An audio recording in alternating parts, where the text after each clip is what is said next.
जब तुझे रिश्ते से मना जो करवा दिया था तो फिर ढीठ बन के मुंह उठा के चला आया तू पहले। वो क्या करूं आपा, रहा नहीं गया, बस आ गया। मुझे पता है किसने किससे मना करवाया था। तो क्या हुआ इससे, क्या फर्क पड़ गया? जो काम 2 दिन के बाद होना था अब 2 दिन पहले होगा। तेरे तो मैं मुंह नहीं लग रही मुकर्रम।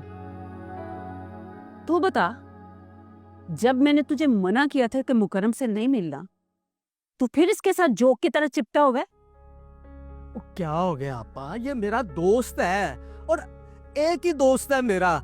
और अगली खबर तो आपको मिल ही गई होगी कि हम बहुत जल्द दोस्त से। ना ना ना, मेहरुनिसा के होते हुए ना ये रिश्ता कभी नहीं होगा। तेरा ये ख्वाब ही रह जाएगा हमारे खानदान में रिश्तेदारी करने का। बस मेहरुनिसा बस, बहुत हो गई।